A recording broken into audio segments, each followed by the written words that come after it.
इस बात पर कोई शक नहीं है कि 2020 की शुरुआत काफ़ी भयानक रही है। फिर चाहे ऑस्ट्रेलिया के बुशफायर, वर्ल्ड वॉर 3 होने की पॉसिबिलिटी हो या दिल्ली में हुए राइट्स, महामारी का ये खतरा हटने का नाम ही नहीं ले रहा है। पर अब हमारे सामने इससे भी खतरनाक चुनौती आ चुकी है।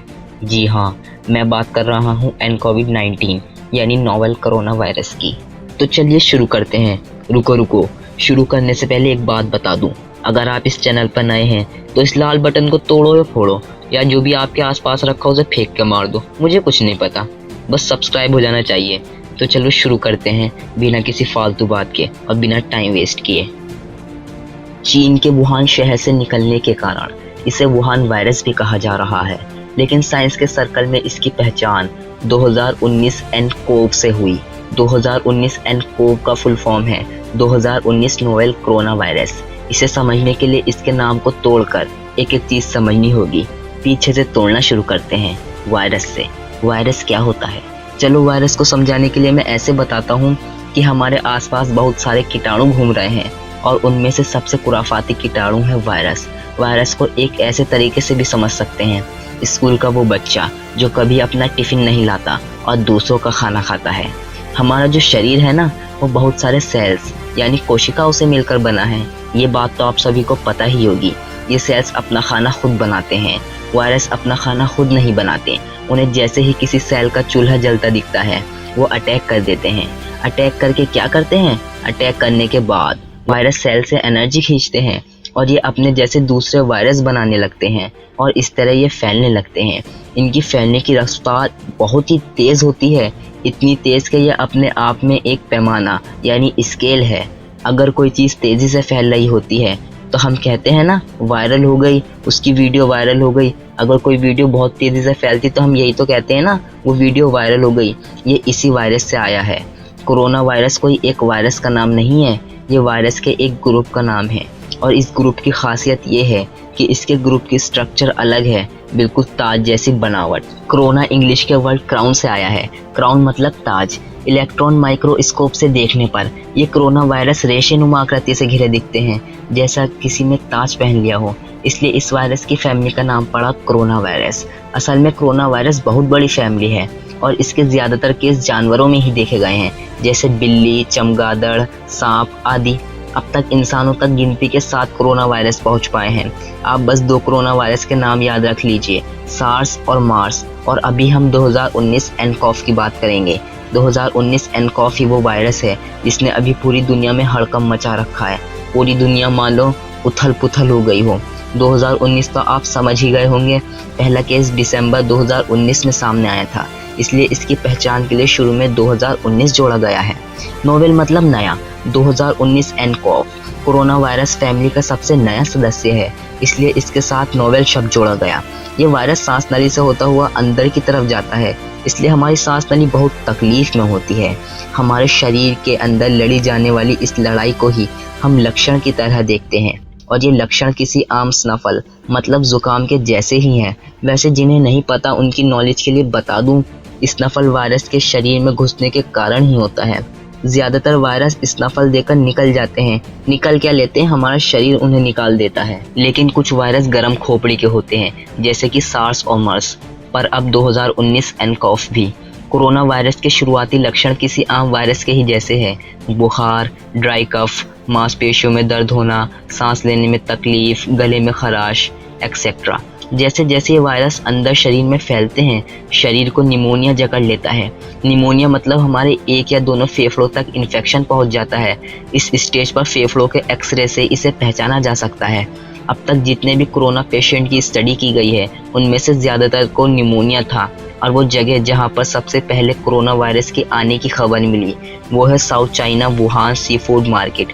जैसा कि मैंने वीडियो की शुरुआत में भी बताया था, इस मार्केट में हर तरह का मीट और एनिमल प्रोडक्ट को बेचा जाता था, जैसे cat meat, dog, alligator, chicken, snake, bat etcetera. China Wuhan seafood के मार्केट को इस corona virus outbreak starting point माना जाता है। बात यह है, असल में ये कोरोना वायरस इससे पहले जानवरों में पाया जाता था और ये जनरली जानवरों में ही पाया जाने वाला वायरस है। और जिस मार्केट में इतने तरह के एनिमल प्रोडक्ट को एक साथ रखा जाए और बेचा जाए, तो इस सिचुएशन ने वायरस को एक चांस दे दिया कि वो जानवरों से इंसान में जम करके इंसानी शरीर में पहुंच जाए। आपके मन में एक सवाल ज़रूर आएगा कि आखिर इतने सारे जानवरों में से किस जानवर में कोरोना वायरस होता है। तो एक्सपर्ट के हिसाब से ये बैट्स यानी चमगादड़ों से ही आया है और एक इंसान को सबसे पहले इन्फेक्ट किया और उस इंसान ने दूसरे को, उसने तीसरे को, इस तरह ये एक चेन की तरह काम करने लगा और इसके बाद ये वायरस बाकी इंसानों में फैलना शुरू हो गया और एक चेन की तरह काम करने लगा। जैसे मैंने बताया, दिसंबर के पहले हफ्ते से लेकर जनवरी के पहले हफ्ते तक यहाँ पर हाहाकार मच गया और चाइना बुरी तरह बेहाल हो गया। चाइना की जीडीपी इस तरह गिर गई मानो जैसे बहुत ही खस्ता हालत हो गई हो। इसके बाद 1 जनवरी को इस मार्केट को शट डाउन कर दिया गया। चाइना के साइंटिस्ट ने जब इस वायरस के जेनेटिक कोड्स को देखा तो वो हिल गए जो कि इसके अंदर मौजूद है। तब वो बैट्स यानी चमगादड़ों से बहुत ज़्यादा सिमिलर पाया गया, जिसका मतलब ये वायरस बैट्स चमगादड़ों से ही निकला है। पर जर्नल ऑफ मेडिकल बायोलॉजी के साइंटिस्ट ने जब ये को रिसर्च किया तब उन्हें ये पता चला कि ये कोबरा सांप को रिजेंबल करता है। अब साइंटिस्ट आपस में कंफ्यूज हो गए, ये सांप से आया है या बैट से आया है। मतलब ये चाइना के उसी मार्केट में मौजूद और बेचे जाने वाले कोबरा सांपों से निकला है।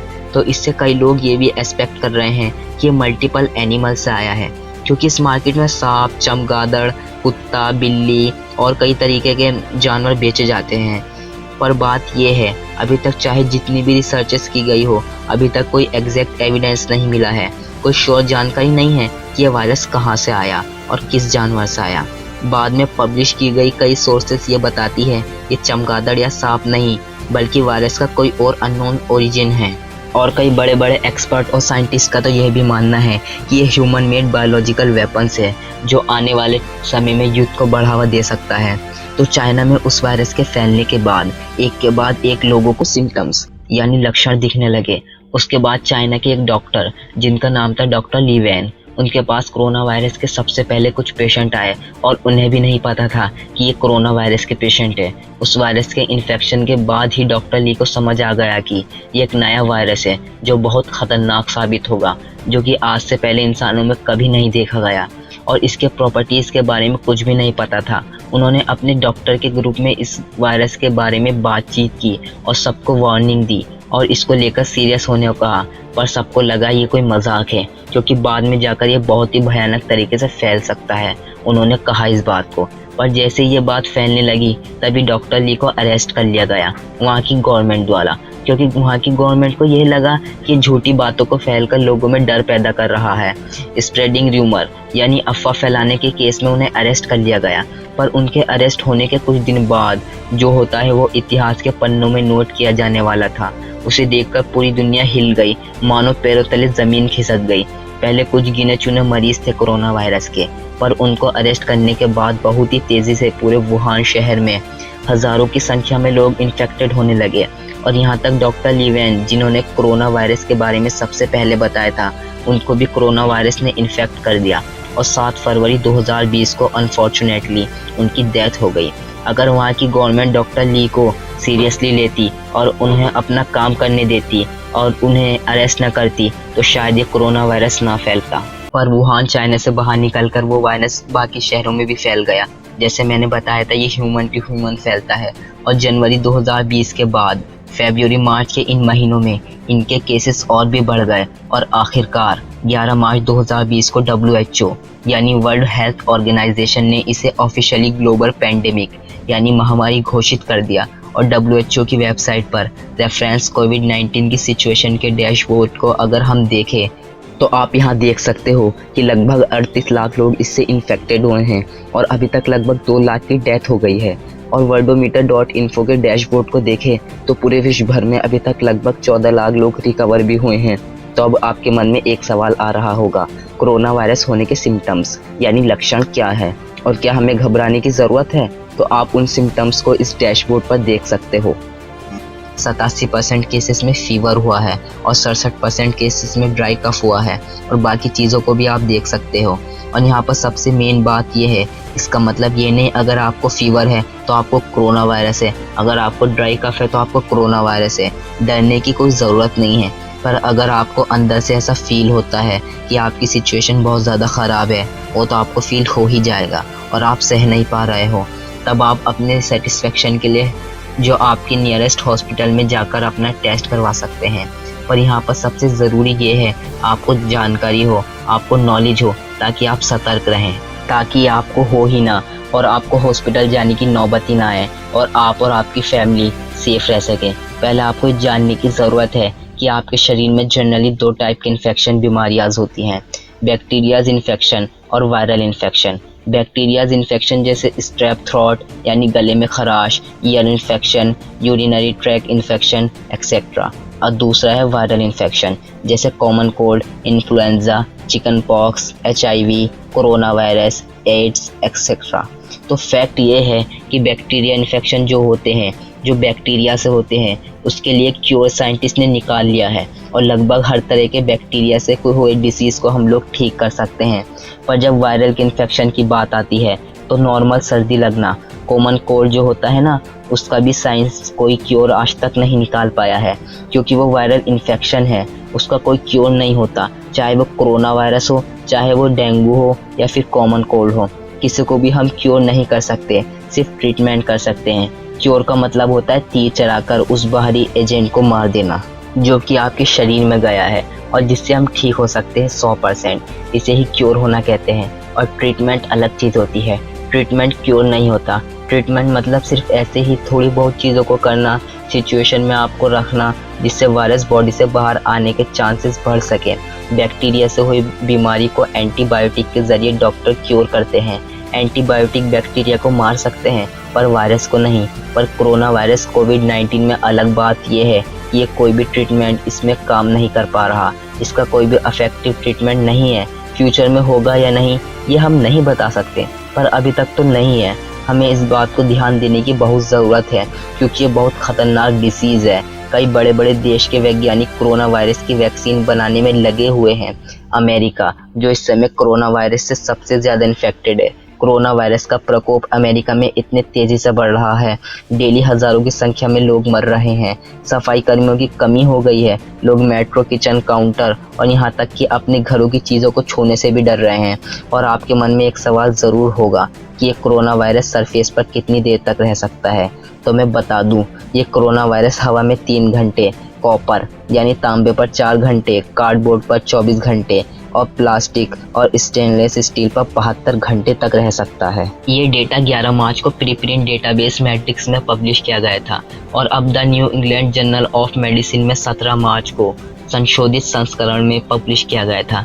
The journal of hospital infection में फरवरी में पब्लिश एक और स्टडी ने ह्यूमन कोरोना वायरस पर कई दर्जन पहले पब्लिश लेटर को एनालाइज किया ताकि ये पता लगाया जा सके कि कोरोना वायरस शरीर के बाहर कितने समय तक जिंदा रह सकता है। ये 48 घंटे तक सतह पर रह सकते हैं, लेकिन उनमें से कुछ 86 डिग्री फ़ारेनहाइट लगभग 30 डिग्री सेंटीग्रेड से अधिक टेम्परेचर पर ज़्यादा टाइम तक एक्टिव नहीं रह सकते। साइंटिस्ट ने यह भी पाया है इस कोरोना वायरस को घरेलू कीटनाशकों यानी एंटीबायोटिक द्वारा मिटा दिया जा सकता है। एग्जाम्पल के लिए 62 से 71% एथेनॉल के साथ कीटाणुनाशक, 0.5% हाइड्रोजन परऑक्साइड या 0.1% सोडियम हाइपोक्लोराइड जिसको आम भाषा में हम ब्लीच भी बोलते हैं। स्टडी के अनुसार 1 मिनट के भीतर इससे कोरोना वायरस को इफिशियंसी इनएक्टिव कर सकते हैं। हालांकि CDC ने अपनी एक रिपोर्ट में यह भी कहा है अमोनिया या किसी और क्लीनर के साथ घरेलू ब्लीच को कभी न मिलाएं। पिछली लाइफ साइंस की रिपोर्ट के अनुसार नॉर्मल क्लीनर को मिलाकर जहरीले धुएं का निर्माण किया जा सकता है जिससे गले और नाक में जलन हो सकती है। हाई कंसंट्रेशन में सांस लेने में प्रॉब्लम होगी जो लंग्स यानी फेफड़ों में लिक्विड मैटर पैदा कर सकता है और हाई कंसंट्रेशन डेथ का भी कारण बन सकती है। अब आते हैं मेन पॉइंट पर, कोरोना वायरस कैसे फैलता है। क्या छींकने वाला हर व्यक्ति कोरोना संक्रमित है? तो ये बिल्कुल बेबुनियाद बात है। ये इन्फेक्टेड पर्सन के खांसने या छींकने से पैदा होने वाली छोटी छोटी बूंदों के जरिए फैलता है। ये 2 तरीकों से फैलता है, क्लोज कॉन्टैक्ट, इनडायरेक्ट कॉन्टैक्ट। तो चलो इसको थोड़ा एक्सप्लोर करते हैं। First, close contact. मान लीजिए आप किसी ऐसे पर्सन से मिले जो कोरोना पॉजिटिव है और आपको नहीं पता वो कोरोना इन्फेक्टेड है। तो अगर आपने उससे हैंडशेक करते हैं, बातचीत करते हैं या किसी भी तरह कांटेक्ट में आते हैं तो आपको कोरोना पॉजिटिव होने के चांसेस बढ़ जाते हैं। Second, indirect contact. अगर आप किसी ऐसी जगह चीज़ को छूते हैं जो किसी इन्फेक्टेड पर्सन ने भी छुई हो तो इससे भी आप इन्फेक्टेड हो सकते हैं। अगर किसी को कोरोना वायरस हो जाए तो क्या उसे बचाया जा सकता है? इसका अभी तक वैसे तो कोई फुल्ली ट्रीटमेंट तो है नहीं, पर फिर भी हम इससे बचने के लिए प्रिकॉशन ज़रूर ले सकते हैं जिससे आप और हम सेफ रह सकें। तो चलिए जानते हैं कुछ ज़रूरी प्रिकॉशंस जिन्हें करके आप काफ़ी हद तक कोरोना वायरस से लड़ सकते हैं और अपने आप को और अपनी फैमिली को सेव कर सकते हैं। फर्स्ट, आपका इम्यूनिटी सिस्टम स्ट्रॉन्ग होना चाहिए। उसके लिए आप ये नहीं, आपको हेल्दी फूड्स, वेजिटेबल्स का ज़्यादा से ज़्यादा यूज़ करना चाहिए और जंक फूड को अवॉइड करना चाहिए। सेकंड, बार बार अपने हाथों को धोएं। बाहर जाते समय मास्क का यूज़ करें, ग्लव्स का यूज़ करें और कम से कम बाहर से आने के बाद सैनिटाइज़र से हाथ धोएं। अगर सैनिटाइज़र नहीं तो साबुन से तो धो ही लें। थर्ड, अपनी फैमिली मेम्बर्स, फ्रेंड्स और लोगों के डायरेक्ट कांटेक्ट में आने से बचें। अपने अपने घरों पर ही रहें। और लास्ट में एक चीज़ कहूँगा, स्टे होम, स्टे सेफ। दोस्तों, अगर आपने हमारा YouTube चैनल अभी तक सब्सक्राइब नहीं किया है तो सब्सक्राइब कीजिए और बेल आइकन को दबाइए ताकि हमारे आने वाली लेटेस्ट वीडियो की नोटिफिकेशन सबसे पहले आपको मिल सके।